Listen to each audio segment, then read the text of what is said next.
অনেকে বলে কবরের প্রশ্ন হবে তিনটা, না কবরের প্রশ্ন হবে চারটা। কয়টা? জোরে বলেন কয়টা? চারটা। মুখস্থ আছে তো, নাহলে কইরা নেন। কবর বড় ভয়াবহ জায়গা ভাই, কবর বড় ভয়াবহ জায়গা। কাউকে চিনবে না, প্রধানমন্ত্রীর ছেলে, হুজুরের ছেলে, খতিবের ছেলে, হাফেজের ছেলে চিনবে না। কবর দেখবে আমল আছে কিনা। সুবহানাল্লাহ বলেন। সুতরাং আমল নিয়ে কবরে যাইতে হবে ভাই, কাউকে চিনবে না।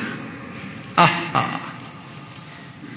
কবরের জিন্দেগি যখন রাখা হবে, আপনাকে রাখা যখন হবে, আমরা বলি না যে তিনটা প্রশ্ন কবরের মধ্যে করা হবে, এরকম বলি না?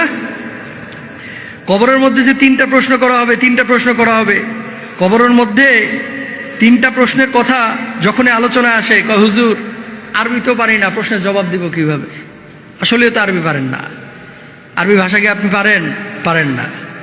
সবাই কিঞ্চিত কেউ কেউ পারেন বা মুখস্থ করেছেন, তাহলে জবাব দিবেন কিভাবে? শোনেন, এই আরবি জবাব দেওয়ার জন্য আরবি ভাষা শেখাটা জরুরি না আপনার জন্য, কিন্তু নামাজ পড়ার জন্য, দিন বোঝার জন্য আরবি শেখাটা, যেহেতু কোরআনের ভাষা আরবি, আল্লাহর ভাষা আরবি, সেহেতু আরবি জানাটা জরুরি। ঠিক কিনা? কবরের প্রশ্নের উত্তর অটোমেটিক চলে আসবে। অনেকে বলে কবরের প্রশ্ন হবে তিনটা, না কবরের প্রশ্ন হবে চারটা। কয়টা? জোরে বলেন কয়টা? চারটা। মুখস্থ আছে তো, নাহলে কইরা নেন। 1 নম্বর প্রশ্ন কি হবে? কি? মার রব্বুকা, তাই না? মার রব্বুকা, মান মানে কে?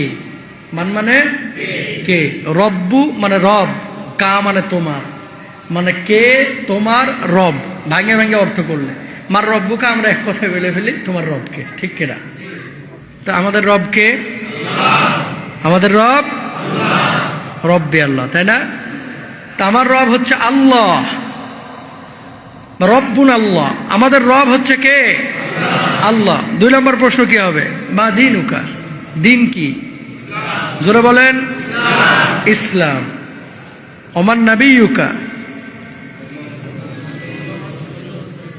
নবীকে মুহাম্মদ রাসূলুল্লাহ সাল্লাল্লাহু আলাইহি ওয়াসাল্লাম অথবা আল্লাহর নবী সাল্লাল্লাহু আলাইহি ওয়াসাল্লামকে সামনে পেশ করা হবে। মান হাদার রাজুল, এই ব্যক্তি কে? যখন আপনি বলবেন ইনি হচ্ছেন সর্বশেষ নবী মুহাম্মদুর রাসূলুল্লাহ সাল্লাল্লাহু আলাইহি ওয়াসাল্লাম।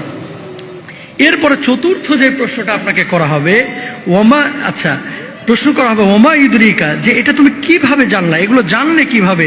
সে বলবে করাতু কিতাবাল্লাহি ফাআমানতু বিহি ওয়া সাদ্দাকতু, এগুলো আমি আল্লাহর কোরআন পড়ে জেনেছি। অতবার বলা হবে তুমি সত্য বলেছো। আর যখন এই ঘোষণা হয়ে যাবে, ইয়া আইয়ুহান নাফসুল মুতমাইন্না ইরজিই ইলা রাব্বিকি রাদিয়াতাম মারদিয়া ফাদখুলি ফি ইবাদি ওয়াদখুলি জান্নাতি। সুবহানাল্লাহ বলেন না? কোথায় চলে যাও? জান্নাতে চলে যাও। যখন রূহটা কবজ হবে না, এভাবে সম্বোধনও করা হবে। তো কবরের প্রশ্ন হবে চারটা, তোমার রবকে, তোমার দিন কি, তারপরে তোমার নবীকে বা এই ব্যক্তিকে। চতুর্থ প্রশ্ন হবে এগুলো জানলা কোত্থেকে? তাহলে প্রশ্ন কয়টা বলছিলাম? চারটা। এখন মুখস্থ করবেন নাকি ইসলামের মধ্যে আসবেন? বলেন। ইসলামের মধ্যে আসবেন। এই তো